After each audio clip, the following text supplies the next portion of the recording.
오세요. 이쪽으로. 여기 자리가. 여기서 요청한 게 그래가지고 내가 참석자가 빠졌어요. 여기 지금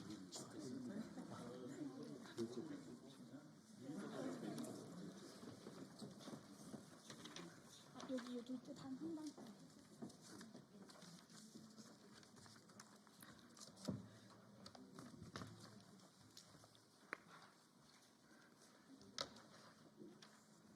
다들 들어오셨습니까?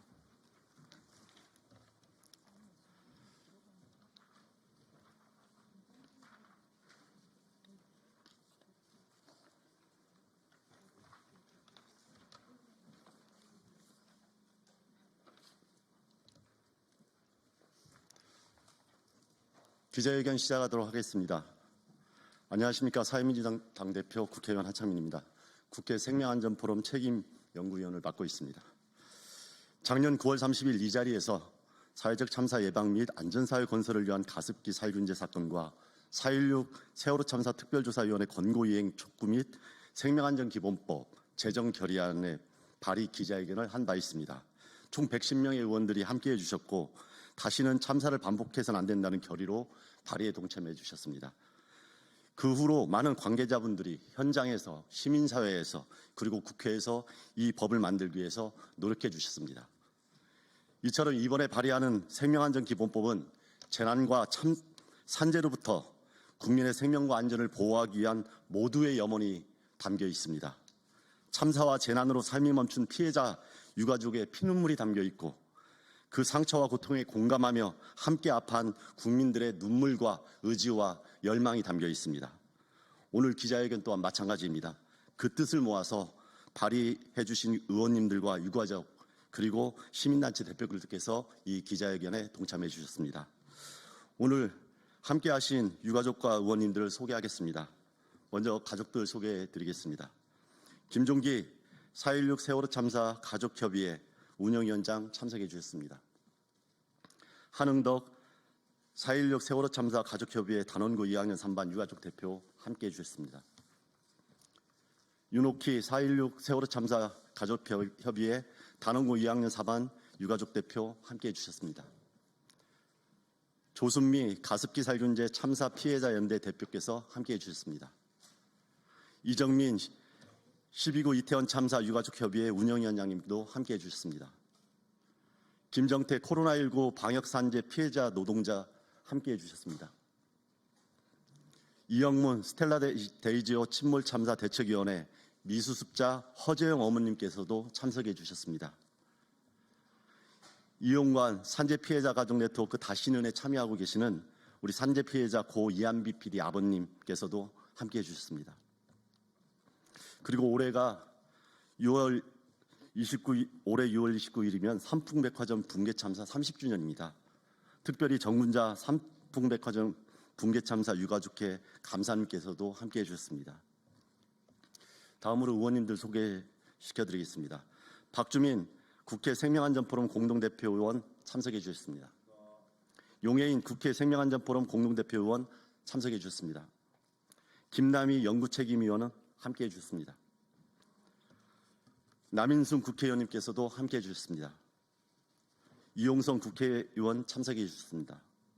박해철 의원님 함께해 주셨습니다. 김윤 의원님께서도 참석해 주셨습니다. 손명수 의원님 함께해 주셨습니다. 서미화 국회의원님 함께해 주셨습니다. 차지호 의원님 함께해 주셨습니다.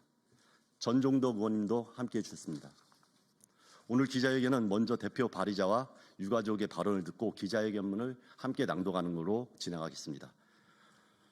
박주민 국회 생명안전포럼 공동대표님 말씀부터 먼저 듣겠습니다. 네, 안녕하십니까. 박주민입니다. 우리 사회에서 가장 중요한 게 뭐냐 그러면 누구도 주저함 없이 생명이라고 할 것이고요. 또 생명을 지키기 위한 안전이라고 얘기할 것입니다. 그러나 안타깝게도 우리 사회는 아직 생명 안전 관련된 기본법이 존재하지 않습니다. 이러한 문제를 극복하기 위해서 21대 국회 때부터 많은 분들이 노력해 주셨지만 아직 그 성과를 보지 못하고 있습니다. 이번 22대 국회에서 다시 한번 생명안전기본법을 발의하게 되었습니다. 이번에는 꼭 통과시켜서 생명과 안전에 대해서 우리 사회가 기본적으로 챙기는 그런 사회를 좀 만들어 볼 수 있었으면 좋겠습니다. 여기 계신 모든 분들과 함께 힘차게 추진할 테니까요. 많은 기자분들 많은 관심 부탁드립니다. 감사합니다. 다음은 유가족을 대표해서 김종기 4.16 세월호 참사 가족협의회 운영위원장님 말씀 듣도록 하겠습니다.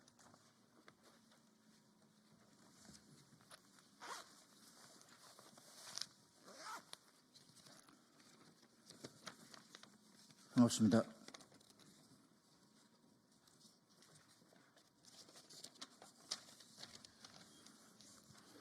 시민 여러분 안녕하십니까.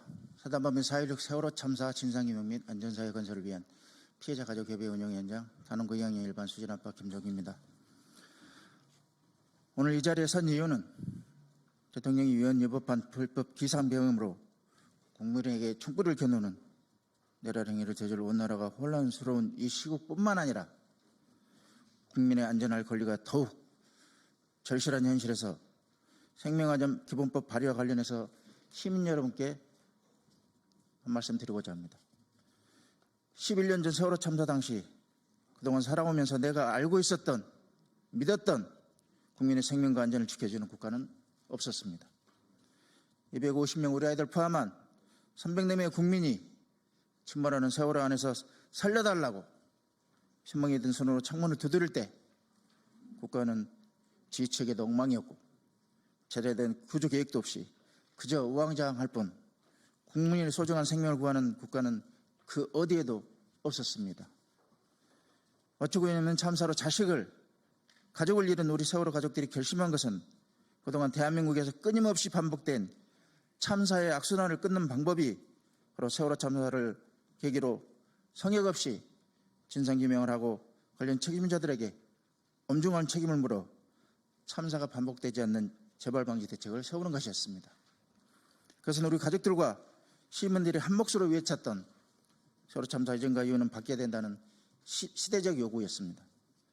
하지만 그런 요구에도 국가는 그 측면을 외면하면서 바뀌지 않았고 오히려 책임을 회피하고 진상규명을 방해하고 유가족을 사찰하는 등 국가폭력을 저질렀고 그러한 결과는 이태원 참사, 제주항공 여객기 참사 등 반복되는 참사로 오롯이 국민이 소중한 목숨으로 그 대가를 치러야 했습니다. 그렇습니다.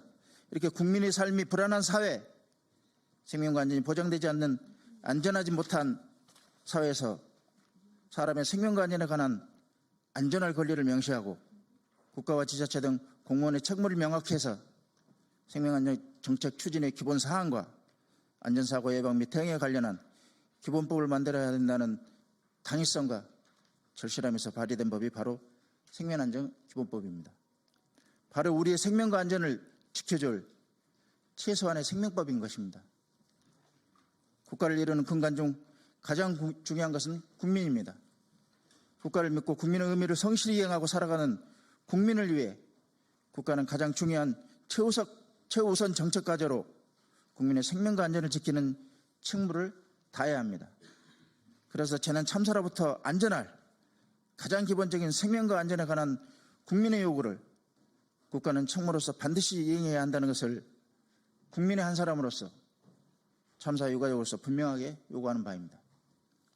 그래야만 더 나은 미래를 위해 희망을 가지고 행복을 이루며 살아갈 수 있을 것이고 자라나는 아이들이 가진 꿈을 이루기 위해 재능과 능력을 마음껏 키워나가는 안전한 세상이 될 수 있을 것입니다. 이런 세상을 위해 국회와 정부는 가진 권한과 책임으로 국민을 위해 조속히 생명안전기본법을 제정해 주시기를 간곡히 요청드립니다. 감사합니다.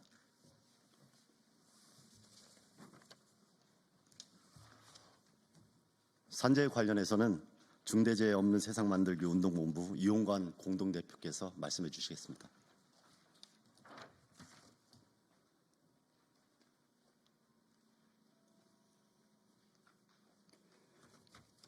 하루빨리 내란을 종식시키고 생명안전사회를 만들어야 합니다.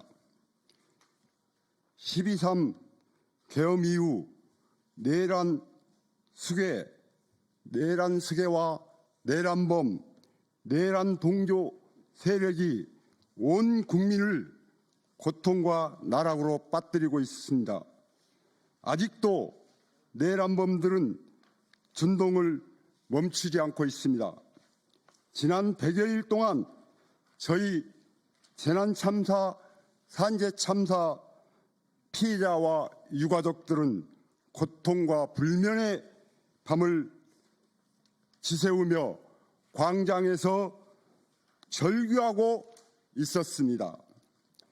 조속히 내란범과 내란 세력을 몰아내고 광장에서 외친 다시 만난 세계, 새로운 시대를 빨리 열어야 하겠습니다. 재난참사와 산재참사의 피해자와 유가족들은 하루빨리 내란을 종식하고 탄핵의 강을 건너 새로운 시대를 열어가는 체제 전환이 하루빨리 이루어지기를 누구보다도 절실하게 요구하고 있습니다. 윤석열 정권과 국민의힘은 지난 3년간 생명안전을 책임져야 할 국가 책무를 저버리고 오히려 생명안전 사회를 위한 제도와 정책을 무력화시키거나 후퇴시켰습니다. 수많은 노동자와 시민의 죽음과 투쟁으로 제정된 중대재해처벌법을 무력화시켜 아리셀 참사와 같은 중대재해가 끊이지 않고 반복되고 있습니다. 윤석열 정권은 중대 시민재해와 산재 참사 예방하고 막으려는 노력은 하나도 하지 않았으며 정권 초기에 12구 이태원 참사가 일어난 참사 현장과 참사 이전 이후에도 국가는 존재하지 않았습니다. 국가가 책임져야 할 진상조사와 책임자 처벌에 나서지 않고 오히려 은폐하고 그 책임 회피와 혐오를 부추기는 행태로 일관하여 그 피해자와 유가족들이 아직도 길거리에서 처절하게 싸우고 있습니다. 윤석열 정권 초기에 12구 이태원 참사를 대응하는 모습을 보고 윤석열 대통령은 임기를 채우지 못할 거라고 저는 예측했었습니다. 탄핵의 강을 건너고 내란을 종식시키고 새로운 시대로 전환하고 체제 전환을 준비해야 합니다. 새로운 시대로 전환은 모든 국민이 안전한 사회에서 안전한 일터에서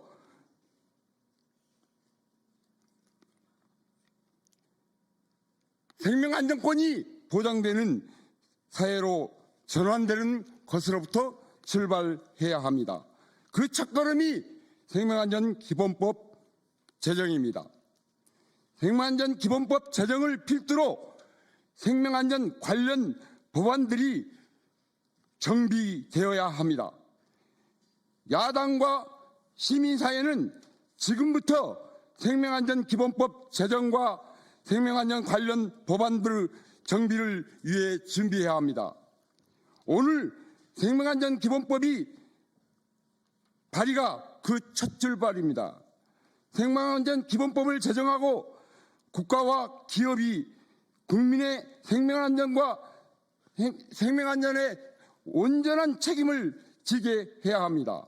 또한 중대재해처벌법 등 생명안전 관련 법령과 제도를 대폭적으로 개정하고 보완해야 합니다. 생명안전 법안들의 허점과 문제점들이 너무나 많이 드러났습니다.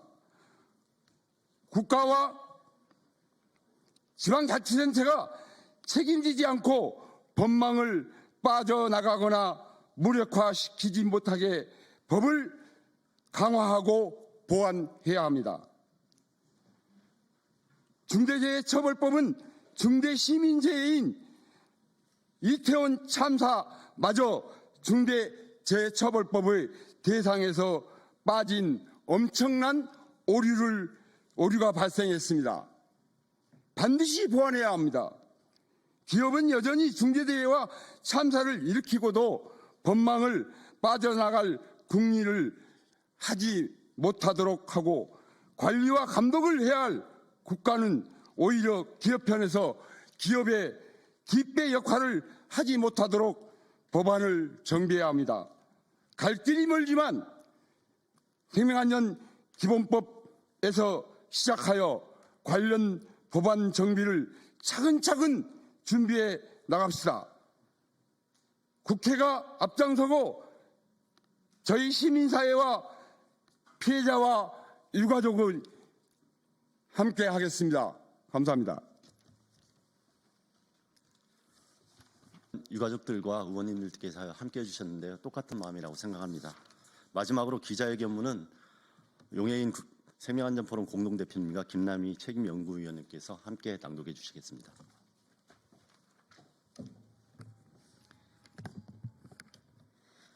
오늘 우리들은 대한민국에 거주하는 모든 사람의 생명과 신체를 안전사고로부터 보호하기 위한 생명안전기본법을 공동으로 발의합니다. 이 법에는 가습기 살균제 참사와 세월호 참사 피해자 가족들의 피눈물이 묻어 있습니다. 이태원 참사와 오송지하차도 참사 피해자 가족들의 피눈물도 묻어 있습니다. 이 나라 노동 현장 곳곳에서 죽거나 다친 노동자들의 피땀이 묻어 있습니다. 수많은 안전사고 소식을 듣고 피해자들의 마음에 공감하며 함께 고통스러워했던 다수 국민들의 눈물이 묻어 있습니다. 기존의 법으로는 안전사고를 예방할 수도, 사고에 제대로 대응할 수도, 피해를 제대로 복구할 수도 없다는 사실에 분노한 사람들의 외침이 담겨 있습니다. 이 법은 재난과 산업재해 피해자들과 시민사회와 국회가 오랫동안 수기하여 만들었습니다. 대한민국에 거주하는 모든 사람들의 안전권을 명시하였고 국가 및 지방자치단체가 안전권을 수호하기 위해 반드시 해야 할 임무를 부여했으며 피해자들과 안전약자들의 권리를 보장하는 내용들을 담고 있습니다. 법안의 주요 내용들을 간략히 설명드리겠습니다. 첫째, 대한민국에 거주하는 모든 사람의 생명과 재산을 안전사고로부터 보호하기 위해 안전권이라는 개념을 도입하였습니다. 과거의 재난이라는 한정적 개념을 안전사고라는 포괄적인 개념으로 재정의하고 안전사고의 범위도 일상생활과 노동 현장에서 발생하는 사람의 생명과 신체와 재산에 피해를 주는 사고 전체로 확장하였습니다. 둘째, 국가와 지방자치단체가 안전권을 보장하기 위해 반드시 수행해야 할 의무를 부과하였습니다. 이 법이 제정되면 대통령 소속의 생명안전정책위원회가 설치되고 5년마다 생명안전종합계획이 수립되며 국제적 기준을 고려한 안전 관련 기준이 설정됩니다. 또한 국가가 만드는 모든 법령이 안전에 미치는 영향을 분석하는 안전영향평가 제도가 도입됩니다. 셋째, 객관적이고 전문적인 독립조사기구를 설치하여 안전사고의 원인과 수습 및 대응 과정의 적절성을 규명하도록 하였습니다. 기존의 재난조사는 정부의 영향력 아래 놓여있는 자체조사 혹은 특별법으로 설치한 특별조사회의 조사를 통해 이루어졌습니다. 참사가 발생할 때마다 피해자들은 조사의 독립성과 객관성을 확보하기 위해 특별법을 통과시키기 위해 애처로운 노력을 벌여야 했습니다. 이 법은 안전사고에 대한 조사를 독립적인 조사기구를 설치하여 조사하도록 의무화했습니다. 넷째, 피해자의 범위를 확대하고 피해자의 권리를 구체적으로 명시하였습니다. 신속하고 적절한 구조를 받을 권리뿐만 아니라 예방과 대응과 복구 과정에서 실질적으로 참여하고 정확한 정보를 얻을 권리를 보장했습니다. 사고의 원인이 무엇인지, 대응을 적정하게 했는지 조사할 때 피해자가 참여할 권리도 보장했습니다. 국가가 안전사고로 영향을 받은 지역 공동체를 위한 대책을 수립하도록 의무화했습니다. 또한 안전사고에 취약한 안전약자의 범위도 확대하고 안전약자를 위한 특별한 대비계획과 지원대책도 마련하도록 했습니다. 참사는 재난과 산업재해 피해자들과 지켜보는 사람들 모두의 가슴에 영원히 피 흘리는 상처로 남습니다. 다시는 이 나라에서 거주하는 사람들이 이러한 상처로 고통받지 않도록 해야 할 의무가 저희 정치인들에게 있습니다. 세월호 참사와 이태원 참사 이후 대한민국은 달라야 한다 수없이 말해왔지만 아직도 달라진 대한민국을 만들지 못했습니다. 그런 세상을 만드는 데 앞장서야 할 정치인으로 부끄러웠고 그 때문에 생명안전기본법 제정을 위한 공동 발의에 나서게 되었습니다. 부끄러움을 느끼는 모든 동료 의원들을 설득하겠습니다. 이번은 반드시 본회의에 올려서 통과될 수 있게 하겠습니다. 대통령의 거부권에 가로막히는 일 없이 법이 제정되도록 하겠습니다. 감사합니다. 2025년 3월 10일 생명안전기본법 발의자 일동. 오늘까지 71명의 의원님들께서 공동 발의해 주셨습니다. 22대 국회에서는 반드시 우리 국민들의 생명과 안전을 보호할 수 있는 생명안전기본법이 통과될 수 있도록 모두가 최선을 다하겠습니다. 멀리서 함께해 주신 우리 유가족분들과 그리고 함께해 주신 의원님들 다시 한번 깊이 감사드립니다. 이것으로 기자회견을 마치도록 하겠습니다. 고맙습니다.